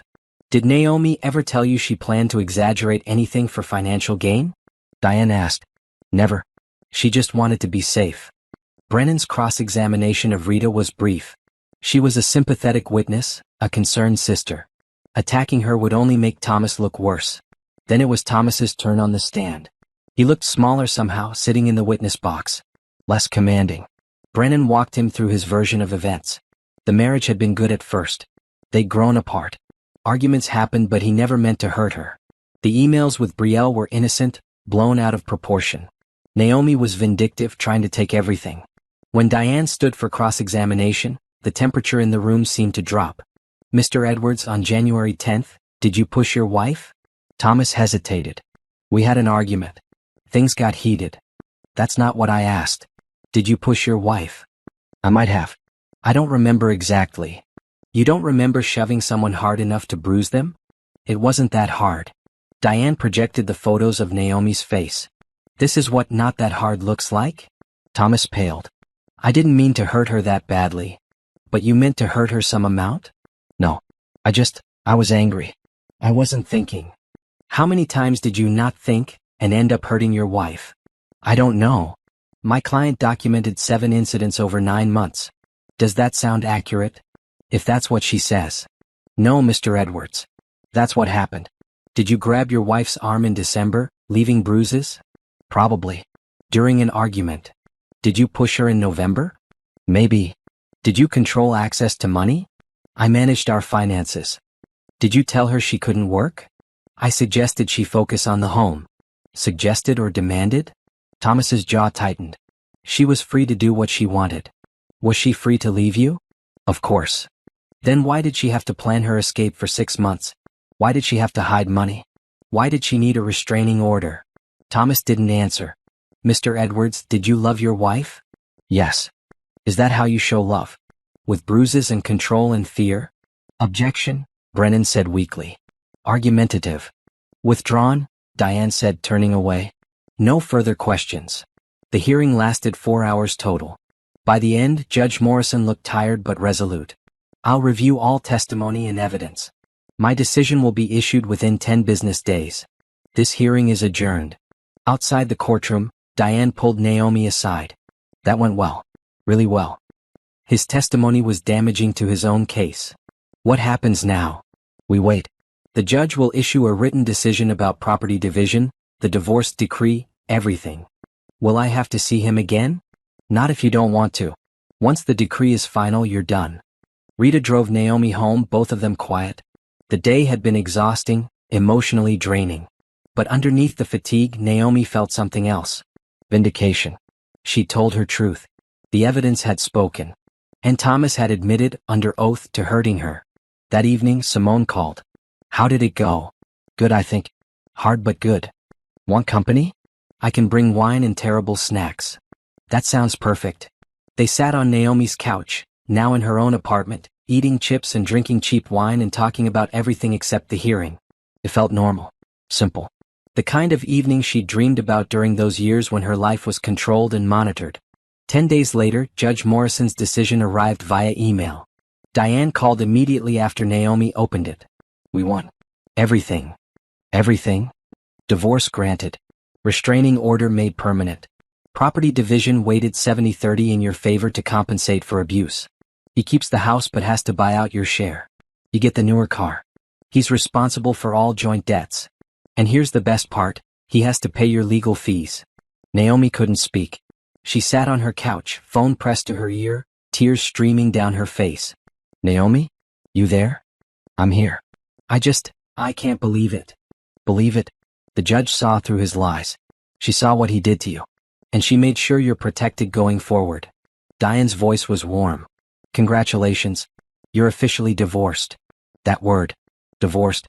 It should have felt sad like failure. Instead it felt like freedom. Thank you, Naomi whispered. For everything. You did the hard part. I just helped you tell your story. After hanging up, Naomi walked to her window and looked out at the city. Somewhere out there, Thomas was getting the same news. Learning that he'd lost. That his version of events hadn't convinced anyone. That there were consequences for hurting people. She hoped he felt a fraction of the fear she'd lived with. But more than that, she hoped he learned something. That he got help. That he never did this to another woman. But that wasn't her problem anymore. Thomas was her past. And the future stretched ahead, bright with possibility. Naomi opened her laptop and started an email to Patricia at Horizon House. I wanted to let you know my divorce was finalized today. I'm officially free. And I'm ready to help more women find their own freedom. She hit send and closed the computer. Then she called Rita. It's over. I won. Rita screamed so loud Naomi had to hold the phone away from her ear. I'm coming over right now. We're celebrating. Bring ice cream. Already in the car. Naomi looked around her apartment. The yellow walls she'd painted herself. The red couch that made her smile. The plants thriving on her windowsill. The photos of her and Rita and Simone at a Phoenix Club lunch. Evidence of a life she was building brick by brick, choice by choice. She'd served Thomas breakfast with a bruised face and a secret plan. She'd endured his anger, his violence, his control. She'd documented everything and executed her escape with careful precision. And now she was free. Legally, officially, completely free. The woman who'd sat at that breakfast table 6 months ago would barely recognize her now. That woman had been scared, trapped, small. This woman was strong, independent, growing. Not healed completely. Maybe never healed completely. But healing. Growing. Becoming. And that was enough. 6 months after the divorce was finalized, Naomi pushed a shopping cart through the produce section of the grocery store, mentally calculating recipes for the week. She'd become good at meal planning, at budgeting, at all the small skills of independent living. Tasks that once felt overwhelming now felt routine. She reached for a bunch of bananas and that's when she saw him. Thomas stood by the tomatoes, examining them with the same intense focus he'd always brought to grocery shopping. He looked thinner, older somehow. His shirt was wrinkled. He needed a haircut. Naomi's body reacted before her mind caught up. Heart racing. Palms sweating. The familiar spike of adrenaline that came from 9 years of conditioning. Her therapist called it a trauma response. Your body remembering danger even when your mind knew you were safe. She stood frozen, hand outstretched toward the bananas, watching him. He hadn't noticed her yet. She could turn around. Go to a different section. Avoid the interaction entirely. But she didn't move. Thomas selected 2 tomatoes, placed them in his basket. Turned. Saw her. His face went through several expressions in quick succession. Surprise. Confusion. Something that might have been longing or might have been regret. He took a step toward her. Naomi found her voice. Stop. He stopped. The restraining order is still active. 500 feet. You're too close. I know. His voice was quieter than she remembered. Can we talk? For 1 minute. No. Please. I just want to apologize. Naomi looked at him. Really looked. She saw the man who'd made her feel special during their courtship. The man who'd slowly isolated and controlled her. The man who'd left bruises on her skin and scars on her psyche. And underneath all of that, she saw a person who looked lost. But that wasn't her problem anymore. I don't need your apology, she said calmly. I needed you to not hurt me in the first place. But that ship has sailed. I've been going to therapy. Anger management. I'm trying to be better. Good. Do that for your next relationship. Leave me out of it. Thomas's eyes filled with tears. Actual tears. Naomi felt nothing watching them. No pity. No satisfaction. Just a detached observation that he was crying. I miss you, he said. You miss controlling me. That's not the same thing. That's not true. I loved you. You loved the version of me that did what you wanted and never complained. That's not love. That's ownership. Naomi picked up her bananas and placed them in her cart. I'm going to finish shopping now. You should go to a different section. Naomi. My name is Miss Bennett now. And this conversation is over. She turned and walked away, pushing her cart down the aisle. Her hands shook slightly but her steps were steady. Behind her, she heard Thomas say something else but she didn't turn around. At the end of the aisle, she paused and took several deep breaths. Her heart was still racing. But she'd done it. She'd seen him. She'd set boundaries. She'd walked away. She finished her shopping quickly, paid, and loaded her car. As she pulled out of the parking lot, she saw Thomas sitting in his car, head down on the steering wheel. Part of her, a small part, felt sad for him. Not because she wanted him back. Not because she forgave him. But because he'd destroyed something that could have been good if he'd just been better. Kinder. Less controlling. But that sadness lasted only a moment before it was replaced by relief. Relief that she wasn't the one sitting in that car, trapped by poor choices and unwillingness to change. Relief that she'd gotten out. Relief that his pain was no longer her responsibility. She drove home to her apartment, unloaded groceries, and immediately called her therapist's answering service. "It's Naomi Bennett. I had an unexpected encounter with my ex-husband. I'm okay, but I'd like to move up my next appointment if possible." The receptionist called back within an hour. "We have an opening tomorrow morning at 9. I'll take it." That evening, Simone came over for their standing Wednesday dinner. Naomi had cooked pasta, something she'd learned to make well after years of Thomas criticizing her cooking. "You seem off," Simone observed halfway through the meal. "What's going on?" Naomi told her about the grocery store. Simone listened without interrupting, then reached across the table and squeezed her hand. "How do you feel?" "Weird. Proud of myself for handling it well. But also shaky. Like seeing him reminded me that he's real, he's out there living his life." "Did you want him to not exist?" "Maybe. Or at least exist far away where I never have to think about him." "That's fair. But also you handled it perfectly. You set boundaries. You didn't engage. You walked away. That's exactly what you were supposed to do." "I know. But my body didn't get the memo. I'm still all wound up." "That's trauma. Your body remembering to be scared even when the actual threat is gone." Simone poured them more wine. "It gets better though. I promise. The first few times I saw my ex after leaving, I felt like I couldn't breathe. Now when I see him, I barely feel anything." "How long did that take?" "About a year. Maybe more. Healing isn't linear." They finished dinner and watched a comedy special, but Naomi only half paid attention. Her mind kept circling back to Thomas's face. The tears. The apology she didn't want or need. Later that night, Rita called to check in. Naomi told her the story. "Want me to come over?" "No, I'm okay. I just needed to hear your voice. You're allowed to be upset, you know. Even after everything, seeing him is still hard." "I'm not upset. I'm just processing." "That's allowed too." After hanging up, Naomi pulled out her journal and wrote about the encounter. Her therapist had taught her to document not just the events but her feelings about them. The physical responses. The thoughts that came up. "Seeing Thomas today reminded me how far I've come," she wrote. 6 months ago I would have been terrified. I would have apologized for existing in the same space as him. Today I set boundaries and walked away. I didn't owe him my time or my energy or my forgiveness. And I didn't give him any of those things. That feels like growth. The next morning, she sat in her therapist's office and talked through the encounter in more detail. "You said your body reacted before your mind," Dr. Chin observed. "Tell me about that." "Heart racing. Sweating. Like I was in danger even though I knew I wasn't." "That's your nervous system trying to protect you based on past experience. It takes time to retrain that response." "How long?" "Different for everyone. But you're already doing the work. Therapy, support group, journaling. You're building new neural pathways that say you're safe now. It doesn't feel like enough. Healing from trauma is like recovering from a broken bone. You wouldn't expect your leg to be fully healed a week after the cast comes off. You have to rebuild strength. The bone has to fully knit. Same with trauma. Your nervous system was injured by years of abuse. It needs time to heal." Naomi nodded. She understood intellectually. Emotionally was harder. "Did you feel any desire to reconcile when you saw him?" Dr. Chin asked. "God, no. If anything, seeing him confirmed that I made the right choice." He looked lost. Like he'd been running on autopilot and suddenly realized he didn't know where he was going. "That's not your problem to solve." "I know. But there was a moment where I felt almost sorry for him."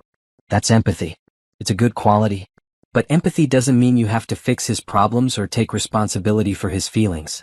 I told him I didn't need his apology. How did that feel? Powerful. Like I finally had control over the narrative. He wanted something from me and I didn't give it to him. Naomi paused. Is that vindictive? No. It's self-protection. You're not required to make him feel better about his past actions. Especially when those actions hurt you. The session helped. By the time Naomi left, she felt more settled. Less rattled by the encounter. That afternoon at Horizon House, a new client came in for intake. Young woman, early 20s with a black eye and a toddler on her hip. I need to leave, she said simply. But I don't have anywhere to go. Naomi sat with her, took down information, explained the resources available. Emergency shelter. Legal advocacy. Job training. The whole network of support. You really left your husband? The woman asked at one point. And you're okay now? I'm getting there. It's not easy. But it's worth it. Were you scared? Terrified. Still am sometimes. But I'm safer scared and free than I ever was comfortable and trapped. The woman nodded slowly. I want to feel safe. You will, Naomi promised. We'll help you get there. After the woman left with information packets and a safety plan, Patricia pulled Naomi aside. You're really good at this. The clients trust you. I've been there. That helps. It's more than that. You have a gift for making people feel heard without judgment. I just remember what it was like. How much I needed someone to believe me. Well, you're making a difference. Real, tangible difference in people's lives. That evening, Naomi met the Phoenix Club for their weekly dinner. Simone, plus 2 other women from their support group, Angela and Reese. They'd claimed a corner booth at their favorite restaurant and were already laughing when Naomi arrived. There she is, Angela said. We ordered you the pasta special. You know me too well. They talked about work, about families, about plans for the weekend. Normal things. The kind of conversations Naomi had been starved for during her marriage when everything had to be approved by Thomas. I saw my ex yesterday, Naomi said during dessert. At the grocery store. How was that? Reese asked. Weird. But okay. I handled it better than I expected. Did he try to talk to you? Yeah. I shut it down. Reminded him about the restraining order and walked away. Good for you, Simone said. First encounter is always the hardest. He said he's in therapy. Anger management. You believe him? Naomi thought about it. Maybe. But it doesn't matter. He can get all the therapy in the world. It doesn't change what he did. And it doesn't make me responsible for giving him another chance. Exactly right, Angela said. His healing is his job. Your healing is yours. And never the two shall meet. They raised their glasses in a toast. To healing separately and living well. Naomi clinked her glass against theirs and smiled. This was her tribe now. Women who understood. Who didn't judge. Who celebrated each small victory and supported each inevitable setback. Walking to her car later, she thought about Thomas sitting in his car with his head on the steering wheel. She hoped he was getting help. She hoped he learned from what happened. She hoped he never hurt another woman. But those hopes were abstract. Distant. Like wishing well for a stranger. Because that's what Thomas was now. A stranger who used to be her husband. A chapter in her story that had closed. And Naomi was writing new chapters now. Ones where she was the protagonist, not the victim. Where her choices mattered. Where her life was hers to build. She drove home through the city streets, past the house she used to share with Thomas, now sold to a young couple with a baby. Past the church where they used to attend, where everyone had thought they were perfect. Past the restaurant where he'd proposed, where she'd said yes without knowing what she was signing up for. All of it was behind her now. Geography changed. Memories faded. Life moved forward. And Naomi moved with it, stronger and wiser and finally free.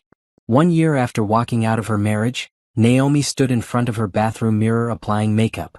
Not to cover bruises this time, just regular makeup for a regular day. The difference felt monumental. She'd grown her hair out. Cut it into a new style. Started wearing colors Thomas had never liked because he thought they were too bright. Today, a deep blue dress that made her feel confident and alive. Her apartment had transformed over the year. Plants everywhere, thriving under her care. Artwork from local artists covering the walls. Books stacked on shelves and side tables. A cozy red couch where she read every evening. Photos of her and Rita, her and the Phoenix Club, her and colleagues from Horizon House. Evidence of a life fully lived. Today was special. Patricia was announcing her retirement, and Naomi was being promoted to program director at Horizon House. A year ago, she'd been filing for divorce with no job and no prospects. Now she was leading programs that helped hundreds of women annually. Her phone buzzed with a text from Rita. Good luck today. So proud of you. Dinner after to celebrate? Definitely. Your place or mine? Mine. I'm making that pasta you like. Naomi smiled. Rita had been her constant through everything. Her safe place. Her reminder that family meant people who chose you, not just blood. At Horizon House, the staff had gathered in the main room. Patricia stood at the front, gray curls bouncing as she gestured while talking. 20 years, she was saying. 20 years of watching women transform their lives. It's been the greatest privilege of my life. And now I'm thrilled to announce that Naomi Bennett will be stepping into my role as director. Applause erupted. Naomi felt her cheeks flush as everyone turned to look at her. Naomi came to us a year ago, fresh from her own journey of survival. She brought not just her administrative skills but her deep understanding of what our clients experience. Under her leadership, we've expanded our job training program, added new support groups, and helped more women than ever. I can't think of anyone better to take this organization forward. After the meeting, Naomi found herself surrounded by colleagues offering congratulations. It felt surreal. A year ago, she'd been terrified to apply for a part-time position. Now she was running the whole organization. "You've earned this," Patricia told her later in the office. "Don't doubt that for a second. I still can't believe it's real sometimes." "Which part? The job or the freedom?" "Both." Patricia smiled knowingly. "It gets easier. The disbelief fades. Eventually you wake up and realize this is just your life now. Not something temporary or fragile. Just yours." That afternoon, Naomi led her first staff meeting as director. She'd prepared an agenda, outlined goals for the next quarter, gathered input from everyone. The meeting ran smoothly, productively. Afterward, several staff members told her how excited they were about the new direction. Walking to her car after work, Naomi realized she was smiling. Just smiling for no reason except that she was happy. When had that happened? When had happiness become her baseline instead of a rare visitor? She thought about the breakfast she'd served Thomas with a bruised face. That morning had felt like the end of everything. In reality, it had been the beginning. That evening, she drove to Rita's apartment for their celebration dinner. Rita had decorated with balloons and a banner that read, "Congratulations, Director Bennett." "You didn't have to do all this," Naomi said, laughing. "Yes, I did. This is huge. You're running a whole organization. My little sister is out here changing lives." They ate pasta and salad and garlic bread. Drank good wine. Talked about everything and nothing. "I'm dating someone," Rita said during dessert. "Her name is Kennedy. She's a physical therapist at the hospital." "Rita, when were you going to tell me?" "I'm telling you. It's new. Like 2 months new. But it's good. Really good." Naomi felt a surge of happiness for her sister. "I want to meet her. Soon. I promise. But enough about me. What about you? Any interest in dating?" Naomi considered the question. Over the past year, she'd been asked out a few times. A guy from her evening class. A woman she'd met at a coffee shop. Each time she'd politely declined. "Not yet. I'm still figuring out who I am without Thomas defining me. I don't want to jump into something before I'm ready." "That's wise. But also you're allowed to have fun. Dating doesn't have to be serious. Maybe eventually. Right now, I'm happy with my life as it is." And she meant it. She had work that fulfilled her. Friends who supported her. Family who loved her. Independence and safety and peace. Romance could wait until she was certain she could recognize red flags. Until she trusted herself to walk away at the first sign of control or manipulation. The next Saturday, the Phoenix Club met for brunch at their usual spot. Simone, Angela, and Reese were already at the table when Naomi arrived. "There's our director," Simone said, pulling her into a hug. "Look at you, all fancy and important." "Stop," Naomi said, laughing. "It's the same job, just with more responsibility. And more pay," Angela added. "Don't forget that part." They ordered mimosas and French toast and talked about their weeks. Angela had started her own small business doing bookkeeping. Reese had gone back to school for her teaching credential. Simone had gotten a promotion at her marketing firm. "We're all leveling up," Reese observed. "Remember when we first met at that support group? We were all such messes." "We're still messes," Simone said. "Just higher functioning ones." "I'll drink to that," Naomi said, raising her glass. They talked about their exes sometimes, but less frequently now. Those men had become footnotes in their stories rather than main characters. The Phoenix Club had grown beyond their shared trauma into genuine friendship based on who they were becoming, not just what they'd survived. After brunch, Naomi walked through the park near her apartment. Kids played on swings. Couples held hands on benches. Dogs chased frisbees. Life happening in all its ordinary beauty. She thought about Thomas sometimes. Wondered where he was, what he was doing. She'd heard through the grapevine that he'd moved to another city. Started a new job. Whether he'd actually changed or just changed locations, she didn't know. But it wasn't her problem. He was living his life. She was living hers. And their paths would never cross again in any meaningful way. That evening, she video called her parents. They'd been horrified when they learned about the abuse, angry at themselves for not seeing it. Naomi had forgiven them. They'd visited twice, seen her new life, met Rita's girlfriend, expressed pride in how far she'd come. "How's the new job?" her mother asked. "Good. Challenging but good. I'm learning a lot. We're so proud of you, honey. You took something terrible and turned it into purpose. After the call, Naomi sat on her couch with a cup of tea and her journal. She'd been keeping it faithfully for a year, documenting her healing journey. Year 1 complete, she wrote.